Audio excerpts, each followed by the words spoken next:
Hey, everybody, I'm Shane. I am here with Jim Lauderdale. Hey, everybody. Hello, Jim.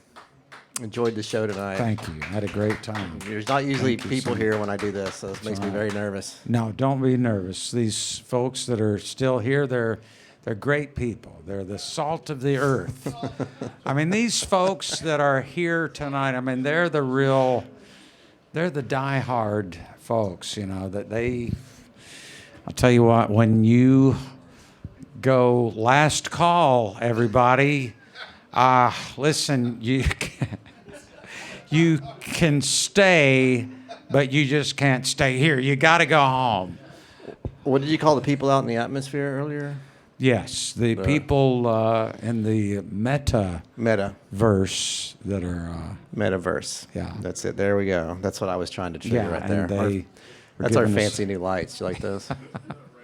So I usually start these off by talking about the history with us and you've been playing here for a while. It's been a long time. 15 years? And the first time I played here, Clay Blaker and his band were here, and they were sitting over at this booth over there. And so that was that's over 20 years ago. 20-something years ago. Yeah. And, probably about 25 years ago. And Clay was so kind and generous, and he said, hey, let's do some shows together and around Texas, and we'll back you up. You can open up the shows and have his band back me up. And so that was really great. Well, he's been in Panama for 20 years now. Yeah. So this must have been a lot longer than that. But he really helped me out. And I appreciate it. Cool. Yeah. So where are you originally from?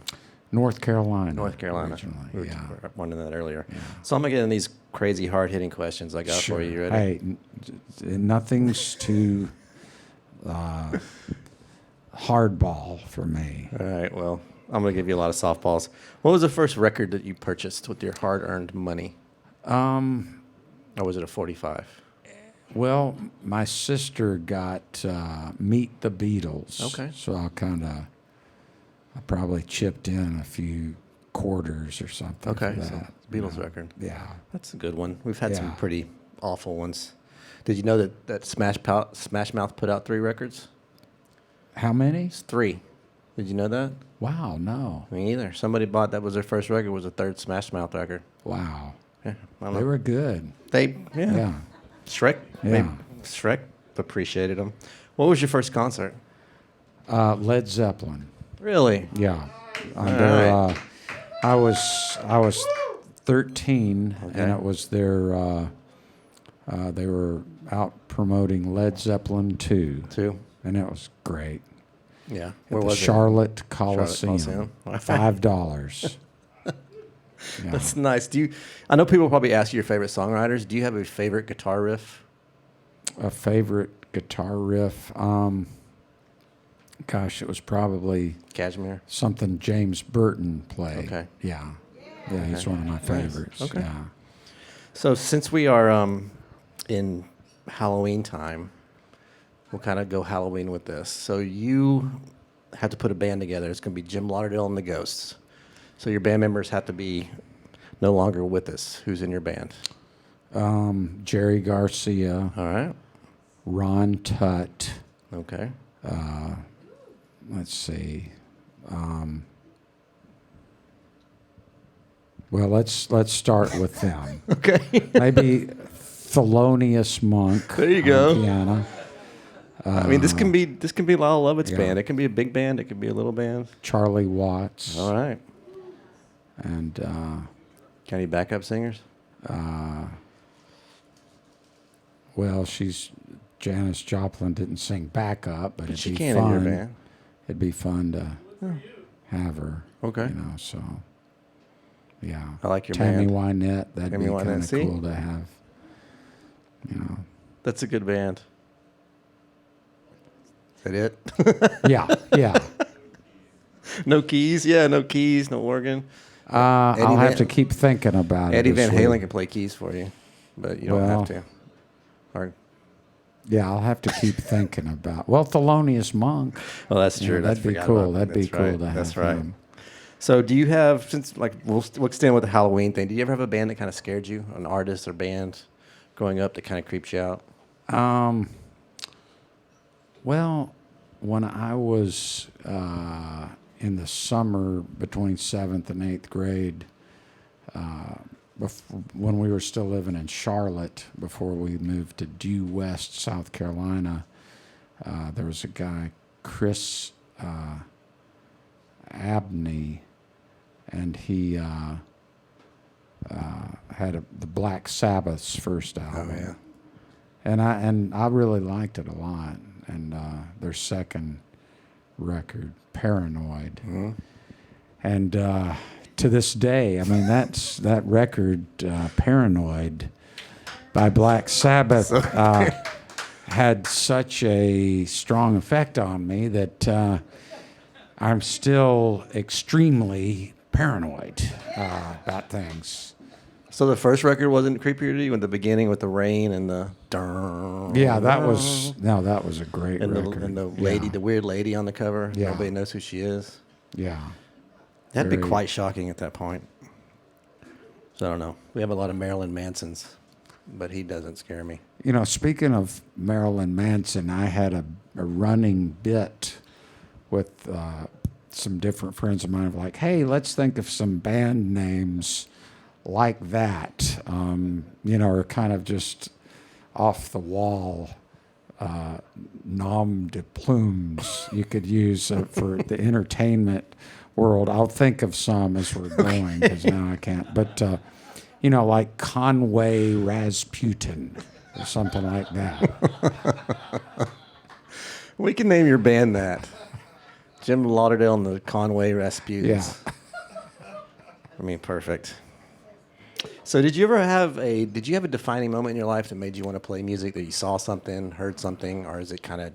I think it was when the Beatles were first on Ed Sullivan, when I was, I guess, I keep thinking I was 6, but maybe I was 7, but that started the air guitar thing, and then Cream, I used to play drums in the school band when I was, I guess, 11, and I'd play a snare along with Paul Revere and the Raiders and Sgt. Pepper and that kind of stuff. So I think that was...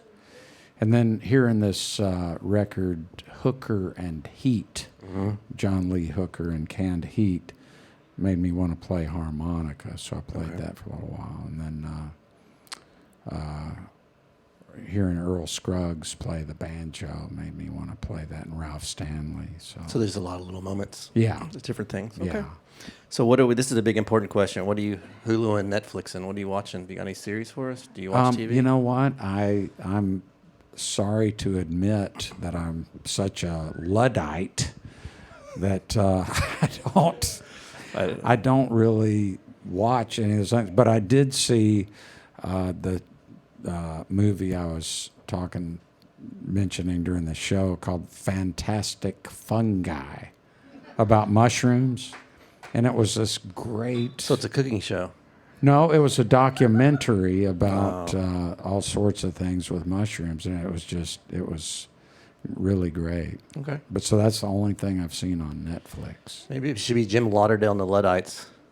Hey, that's not a bad name. That I might have to replace Jim Lauderdale and the Country Codependents with Jim Lauderdale and the Luddites. Thank you. That's a good... You're welcome. I won't I won't ask for any money. But you know where you can find me. So at the end of these interviews, I do some either ors. So I just give you 2 names. You can you pick the one you like. You don't have to answer them if you don't want. Okay. Just because you say one doesn't mean you hate the other one. Or if I'm diplomatic, I could say both. Yes, you can do whatever you want. It's your show. The first one's the universal Beatles or Stones. Both. It was first the Beatles. I was a Beatles kid, and then when they broke up, I kind of got turned on to the Stones more. I appreciated them more. Okay. Van Halen or Led Zeppelin? Oh, Led Zeppelin. Okay. Aretha or Dolly? Both. Both? Yeah. I see where this is going. Elvis or Sinatra? I love Sinatra, but Elvis probably more. Maybe. Okay. Yeah. I already know the next answer. Willie or Johnny? Oh, both. Yeah, I knew that was Yeah. coming. Weenie. Michael Jackson or Prince? Prince. Okay. Lady Gaga or Madonna? Lady Gaga. Billie Eilish or Taylor Swift? Both. Both? Yeah. Why does everybody disagree with that one? Yeah, hey, come on.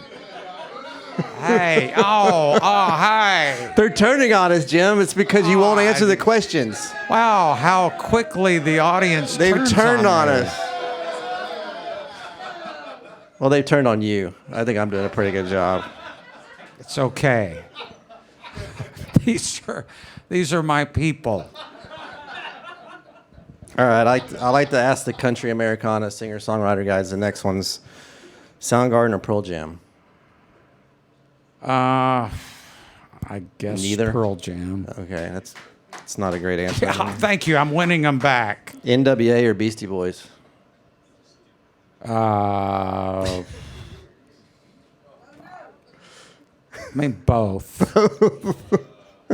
Metallica or Sabbath? I guess Sabbath because they were my first. Yeah, thank you. I'm winning them back. But hey, they're great too. I mean, you know. All right, I got one more for you. I already have a feeling where this is going. Okay, you have to answer this one. How about this? We'll just go into it. You're going to have to just answer it. John Prine or Bob Dylan? Gosh. You know who Freebo is? Wait, what? You know who Freebo is? Yes. He told me that one. He said, you don't have any like folk people on there. And I was like, well, I work in a folk venue. Freebo was really a great. Gosh, I remember That was his. seeing him with Bonnie Raitt years Yeah. ago, and he's out there really tearing it up. Well, he came up with that question, so blame him. You can say both. Gosh, I have to say both. Hey, now, come on, both Bob Dylan and John Prine, huh? Thank you, ladies and gentlemen. I think your next record should be a double record, and you should call it both. That's not a bad idea. That's not a bad idea. Jim Lauderdale and the at all. Luddites, both. Both. I like that. You're welcome. You know, I had Put both Mondo Sign songs on there. put both. Yeah, have Mondo Signs, and I write a song called Both. My friend, the late Chris Gaffney, who was just an awesome guy, he would come up with these off-the-wall jokes, and so he goes, well, this entertainer out in Vegas, this was several years ago, goes to the psychiatrist, and he says, I'm having, trouble at home with my marriage, and so, the psychiatrist is asking him a bunch of questions, and he says, well, he goes through this list of things, and he says, well, what do you say to your wife after you've made love? And he goes, thank you, ladies and gentlemen. Thanks. Chris Gaffney. Chris Gaffney. I'm winning them back. They're coming back. It feels good. You know how it is in your career when you can, that's been kind of happening during this interview. I had them right here, and then I lost them, and now they're back home. They're back here where they belong. So we should probably quit while we're ahead, is what you're saying? That's what. No, well, but whatever. But I mean, that's all I got. but it unless you got feels some good. more to say, unless you want to add somebody to your well, band. it's just it's been great being here at the Mucky Duck. Well, thank you for doing I love this. you guys, and Appreciate it. I hope all you folks watching will come to the Mucky Duck. Thank you. Thank Appreciate you. it. Bye.